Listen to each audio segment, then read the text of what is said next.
सभी को जय हिंद। आप सभी का स्वागत है आपके भरोसेमंद चैनल एसके जीके स्टडी पे। तो आज हम देखेंगे जो एनटीपीसी का एग्जाम हुआ है, आज उसका सेकेंड शिफ्ट का क्वेश्चन देखेंगे।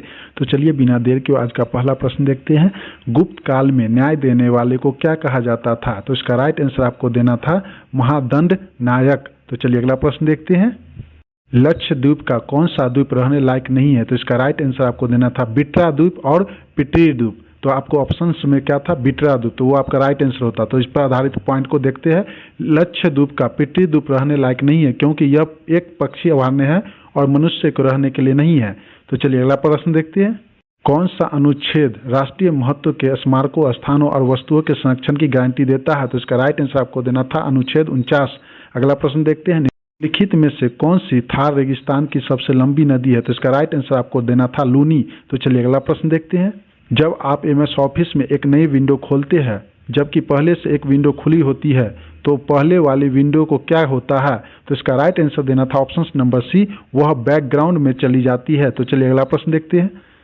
हाल ही में विदर्भ ने किसे हराकर तीसरी बार रणजी ट्रॉफी खिताब जीता? तो इसका राइट आंसर आपको देना था हाल ही में विदर्भ ने नागपुर में केरल को हराकर तीसरी बार रणजी ट्रॉफी खिताब जीता। तो इसका राइट आंसर हो जाता केरल। तो चलिए अगला प्रश्न देखते हैं। डीएनए और आरएनए में क्या अंतर है?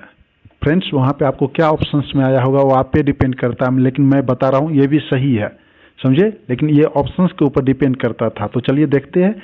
डीएनए एक डबल हेलिक्स संरचना वाले अणु है जो आनुवांशिक जानकारी को संग्रहित करता है, जबकि आरएनए एक एकल हेलिक्स संरचना वाला अणु है जो प्रोटीन संश्लेषण में मदद करता है। तो चलिए अगला प्रश्न देखते हैं।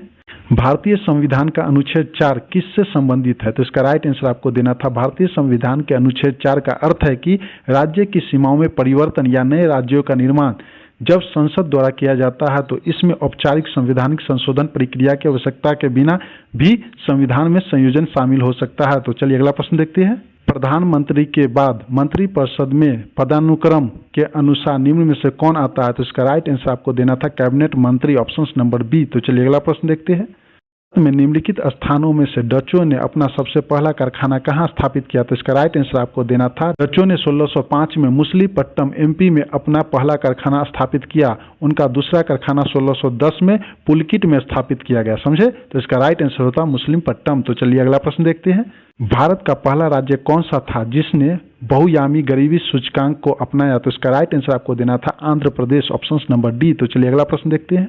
लाइफ ऑफ सोल्जर पुस्तक के लेखक कौन है? तो इसका राइट आंसर आपको देना था ऑप्शन नंबर बी नवनीत गिद्दर। तो फ्रेंड्स आगे बढ़ने से पहले अगर वीडियो पसंद आ रहा है तो प्लीज लाइक कर दीजिए। जो लोग चैनल पर नए हैं चैनल को सब्सक्राइब कर लीजिए, बेल आइकन की घंटी ऑन कर लीजिए ताकि वीडियो का नोटिफिकेशन सबसे पहले आप तक पहुंच सके। फ्रेंड्स यहाँ पे हम मंथली करंट अफेयर का वीडियो अपलोड करते हैं, सबका प्ले लिस्ट अलग अलग बना हुआ है, आप एक बार पढ़िए, आपको हर एग्जाम में काफी फायदा मिलेगा। तो चलिए बिना देर के अगला प्रश्न देखते हैं।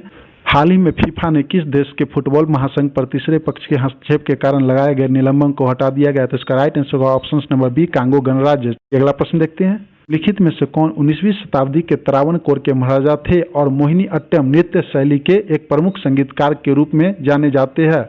तो इसका राइट आंसर आपको देना था option number B Swathi Thirunal. तो चलिए अगला प्रश्न देखते हैं। लिखित में से दुद्दू मियाँ का असली नाम क्या था? तो इसका राइट आंसर आपको देना था मुहसिनुद्दीन अहमद।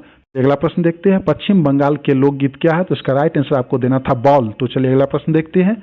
किसी भी टेक्स्ट को कट करने की शॉर्टकट कुंजी क्या है? तो इसका राइट आंसर आपको देना था Ctrl+X। तो चलिए अगला प्रश्न देखते हैं। The rising north east investor summit 2025 कहाँ आयोजित किया गया था? तो इसका राइट आंसर होगा नई दिल्ली। तो चलिए अगला प्रश्न देखते हैं।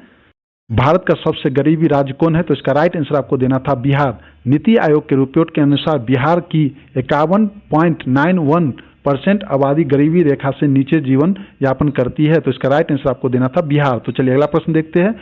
शुंग वंश का अंतिम राजा कौन था? तो इसका राइट आंसर आपको देना था देवभूति। अगला प्रश्न देखते हैं। काला पानी का विवाद डैश और डैश के बीच है? तो इसका राइट आंसर देना था भारत और नेपाल के बीच काला पानी का विवाद है। तो फ्रेंड्स मुझे जितने भी प्रश्न मिले मैं आपको अच्छे से एक एक करके समझा दिया। प्रश्न को ध्यानपूर्वक पढ़ लीजिए, आपको अगले एग्जाम में काफी फायदा मिलेगा। तो फ्रेंड्स वीडियो पसंद आया तो प्लीज एक लाइक कर दीजिए और जो लोग चैनल पर नए हैं चैनल को सब्सक्राइब कर लीजिए, बेल आइकन की घंटी को ऑन कर लीजिए ताकि वीडियो का नोटिफिकेशन सबसे पहले आप तक पहुंच सके। तो चलिए मिलते हैं नेक्स्ट वीडियो में नए क्वेश्चंस के साथ। जय हिंद, जय भारत।